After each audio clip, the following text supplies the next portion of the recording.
재밌는. 일장의 또 땡크를 도는 모양입니다. 계엄령 선포하시죠. 지금 나 협박해? 땡크를 밀어버리면 끝입니다. 가가. 김 부장도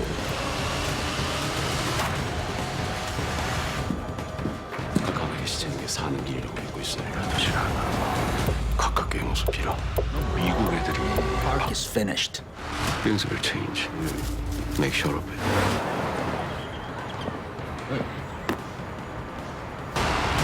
그 세상이 언제 적응할까? 세상이 바뀌겠어? 일만 바뀌지. 제가 어떻게 하기를 원하십니까?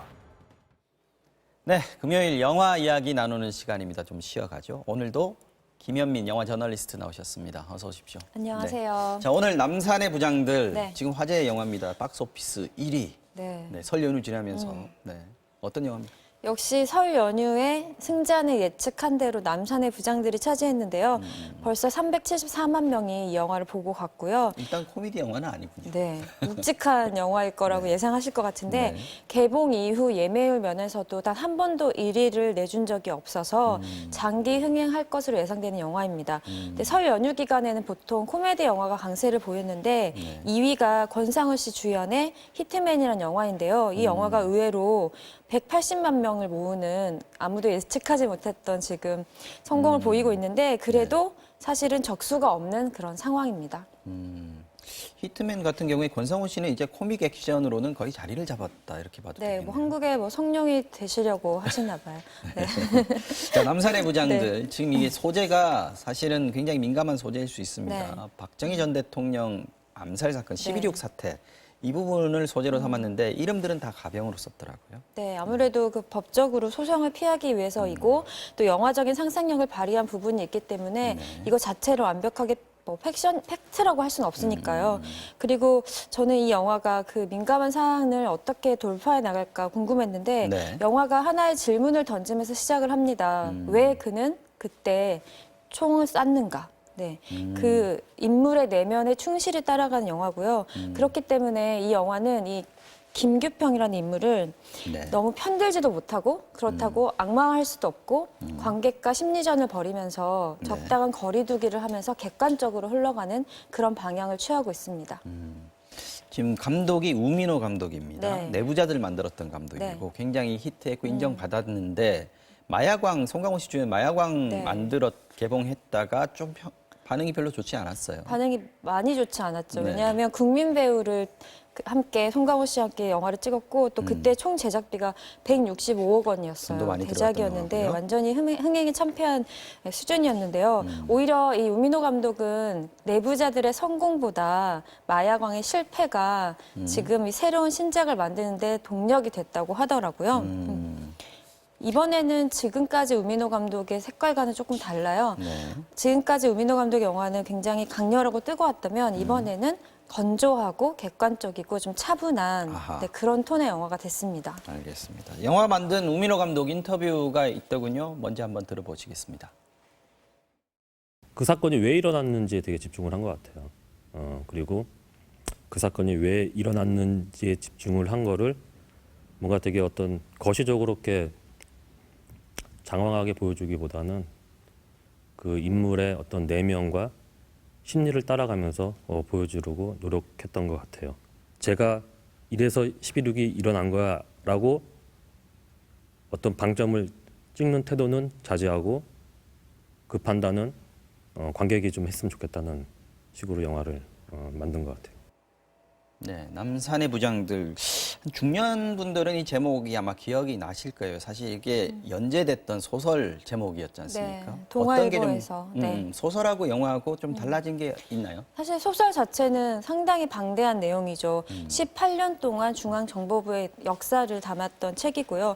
하지만 영화는 2시간이기 때문에 여기서도 특별히 60년대, 70년대를 대표했다고 볼 수 있는 김형욱과 김재규 두 명을 추려서 그들을 중심으로 재편을 한 영화이고요. 네. 방금 감독도 얘기했지만 정치색을 띠지 않기 위해서 인물들의 공과 과를 평가하는 것이 아니라 네. 그냥 심리전으로 그 권력 투쟁하는 사람들의 심리전으로 만들어놓은 부분이 굉장히 다르고요. 그리고 또 드라마틱한 효과를 주기 위해서 네. 11.6 사건 이전인 40일간을 따라가는 그런 영화입니다. 이게 사실 1979년도에 일어났던 일이기 때문에 그 시대를 살았던 분들은 네. 잠깐만요. 지금 정은경 질병관리본부장이 신종 코로나 바이러스 관련해서 브리핑을 하고 있습니다. 들어보시겠습니다. 오늘은 저희가 어저께 말씀드린 5번째에서 7번째 환자에 대한 추가 역학조사 경과를 정리해서 말씀드릴 예정이었습니다. 자료를 준비하다가 오늘 오후에 추가로 4명의 확진 환자가 확인이 돼서 그 정보까지를 좀 정리를 해서 말씀을 드리도록 하겠습니다. 상세한 내용에 대해서는 질의응답으로 답변을 드리도록 하겠습니다. 5번째 확진 환자는 우한시 업무차 방문해서 1월 24일 우한시 인근 장사공항을 통해 귀국하였으며 귀국 당시에는 증상이 없었으나 1월 26일 오후부터 몸살 기운이 생긴 것으로 확인되었습니다.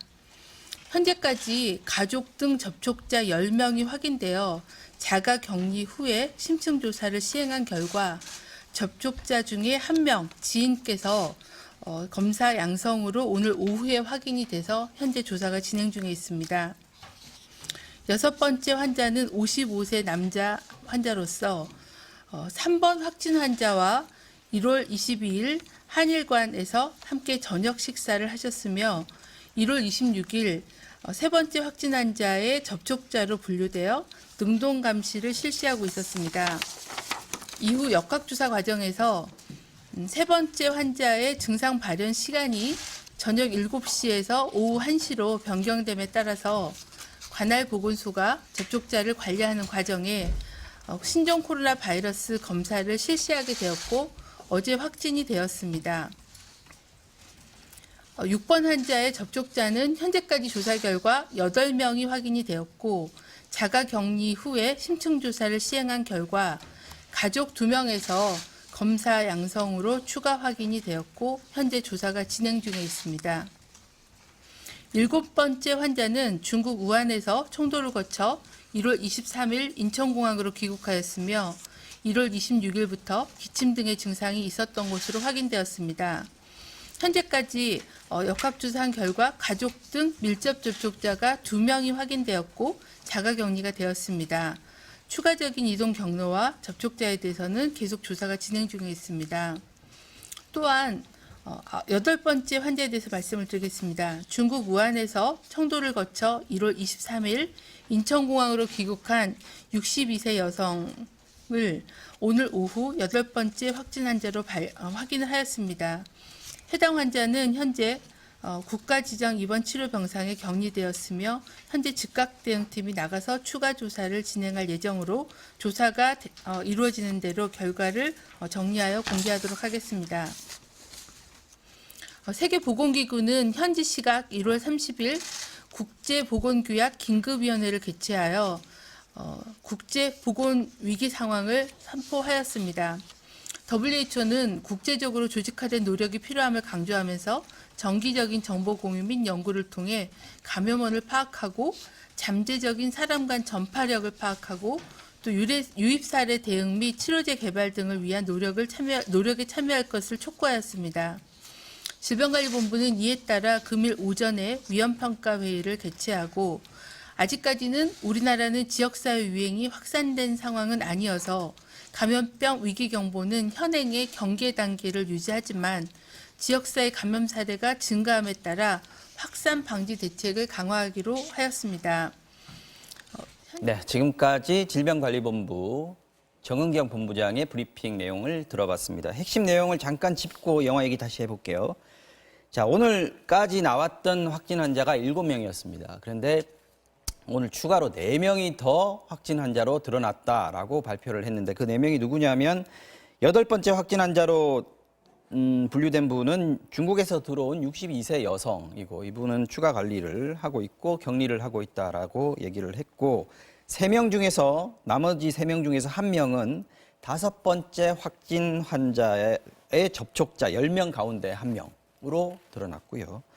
또 6번째 환자, 이게 아까 저희가 말씀드릴 때 2차 감염됐던 분이라고 하지 않았습니까? 이분이 8명을 접촉을 했는데 그중에서 가족 2명이 다시 확진자로 양성 반응이 나와서 확진자로 분류됐습니다. 그래서 지금까지 7명에서 오늘 4명이 더 추가돼서 11명의 확진자가 현재 상황이다라는 결과가 나왔습니다. 다시 한번 브리핑 현장으로 다시 넘어가 보겠습니다. 강화를 하는 방안을 마련하도록 하겠습니다. 현재까지 현재 기준으로 오늘 2시 기준으로 확진 환자는 총 11명이며 세부적인 접촉자에 대한 내용과 동선에 대해서는 현재 즉각 대응팀이 현장에 4팀이 나가서 활동을 하고 있습니다. 저희가 최대한 정리를 해서 오늘 브리핑 때 말씀드리려고 노력을 했으나 조사가 조금 지연이 되는 그런 관계로 정리가 되는 대로 보고를 드리고 자료를 배포하도록 그렇게 하겠습니다. 양해해 주시기를 부탁을 드립니다. 지역사회 전파를 차단하기 위해서는 환자의 조기 발견이 가장 중요합니다.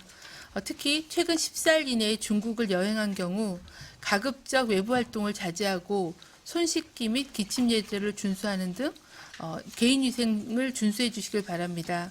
또한 발열과 호흡기 증상이 발생한 경우는 선별진료소가 있는 의료기관을 방문하거나 1339를 통해서 상담해 주시기를 당부드립니다.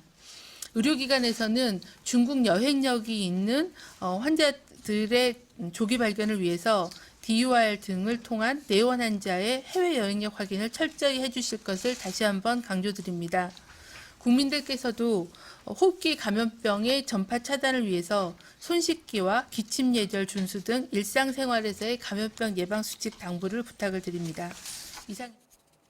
네, 추가 소식들은 다시 한번 이어지는 뉴스에서 전해드리도록 하겠습니다. 저희는 영화 이야기 계속 좀 해보겠습니다. 기다리게 해서 죄송합니다. 아닙니다. 워낙 심각한 상황이라서. 네. 자, 저희가 지금 남산의 부장들 얘기하고 있습니다. 이게 1979년도에 일어났던 12.6 사태를 네. 소재로 한 영화인데 그 시절을 겪었던 분들이 있겠습니다만 이 겪지 않은 분들은 이게 좀 와닿지 않을 수도 있어요. 반응들은 어떻습니까? 저도 처음에 이 영화를 봤을 때 10대, 20대 관객들에게 이 영화가 다소 어렵게 다가가지 않을까 하는 우려가 있었고 이게 무슨 얘기지라고 생각할 수 네, 있어요. 너무나 극적인 이야기이기도 하고요. 이게 실화란 말인가? 정말 네. 놀라울 수도 있고 그리고 중장년층 관객들에게는 이미 알고 있는 이야기라서 조금 뻔하게 다가가지 않을까라고 생각했었는데요. 이 영화가 거시적인 차원이 아니라 미시적인 인물의 내면으로 들어간 영화이기 때문에 상당히 고르게 만족도를 보이고 있고 나이나 세대, 정치 세계 관계없이 모두가 영화를 즐기는 그런 분위기이고요. 또 젊은 관객들은 또 유튜브 같은 것을 통해서 자신들이 그 시절에 대해서 좀 공부하고 다시 배포하는 방식으로 영화를 즐기고 있는 양상입니다. 자, 배우들이 정말 화려합니다. 지금 그 중에서 갓병헌 얘기 나오던데요. 네, 이병헌 연기 갓병헌. 워낙 네. 또 탁월했다 이런 얘기도 네. 나오고 다른 배우들도 굉장히 굵직굵직한 배우들이에요. 네, 아무래도 그 이병헌 씨가 맡은 김규평이라는 인물의 심리로 나아가는 영화이기 때문에 이병헌 씨의 몫이 가장 크고 김재규 중앙정보부장의 네, 이름을 역할을 하는 바꿨죠. 거죠. 네. 그래서 이병헌 배우의 강점은 그 인물의 과잉의 해석을 넣지 않는다는 점인 것 같아요. 그래서 정확하게 감정을 표현해주기 때문에 네. 이렇게 탄탄하게 이야기를 쌓아가야 되는 영화에서는 가장 두각을 보이는 것 같고요.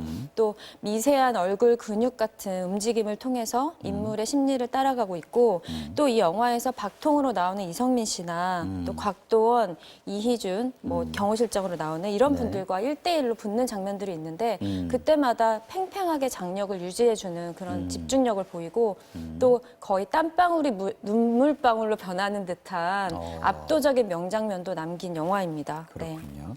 자, 배우 이병헌 씨 인터뷰 있는데 한번 들어보시겠습니다.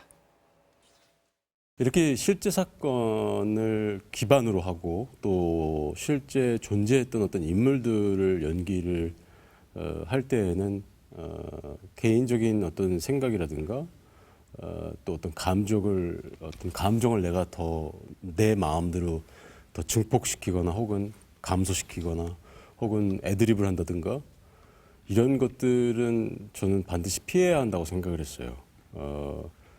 자칫 사실의 이야기들이 왜곡되는 그런 어떤 잘못된 상황이 생길 수도 있기 때문에 대본에 있는 그 감정과 그 대사들을 최선을 다해서 표현을 해야 되겠다라는 생각만 했어요.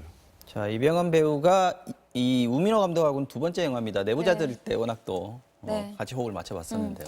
내부자들이 우민호 감독의 대표작이라고 이제 할 수 있는데요. 그 이병헌 씨도 내부자들 이후에 사실 우민호 감독이 마약왕으로 쓴 실패를 맛보고 다시 만난 건데 그 사이에 깊어진 공력을 절감할 수 있었다는 평을 남겼고요.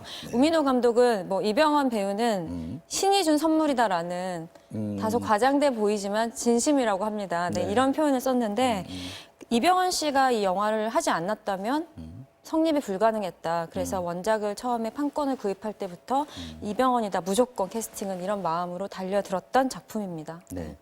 이게 지금 남산의 부장들이 12.6 사태를 다뤘던 두 번째 영화입니다. 네. 사실 첫 번째 영화는 그때 그 사람들. 네. 제가 그때 영화 담당 기자를 하고 있어가지고 네. 그때 기억이 생생하게 나는데 우여곡절이 굉장히 많았습니다. 그때 맞아요. 박지만 씨가 상영금지 가처분 신청도 내고 네. 했었던 기억이 나는데요. 맞아요. 그때 2005년이었고 임상수 감독의 블랙 코미디였는데 당시에 그 앞부분 프롤로그에 어떤 들어가 있는 다큐멘터리 같은 뉴스 릴이 이 영화를 자칫 사실로 보이게 만들 수 있다는 우려 때문에 관객들은 당시에 영화의 프롤로그를 보지 못하고 블랙 화면을 보면서 맞습니다. 영화를 시작하는 총극이 벌어지기도 했었는데요. 네. 그때만 해도 이제 보수 세력의 비난이 거세서 마치 이 영화 자체가 그 시절을 다뤘다는 것만으로도 신성모독이라는 듯이 굴었는데요. 올해는 이번 영화에서는 사실 이런 법적인 공방이라던가 이런 정치적인 비판, 비난 같은 것들이 거의 보이지 않고 있어요. 왜 그럴까요? 그만큼 시대가 변한 것 같은데요. 시대가 변했다. 네. 그때는 상당히 그래도 민감하게 받아들였는데. 네. 조금 더 여기에 대해서 객관적으로 생각하고 고찰할 여유가 생겼고 그만큼 성숙해지지 않았나 우리 사회도 그런 생각이 들어요. 네. 네. 자, 감독. 뭐 아까 굉장히 냉정한 표현 배우도 그렇고요. 네.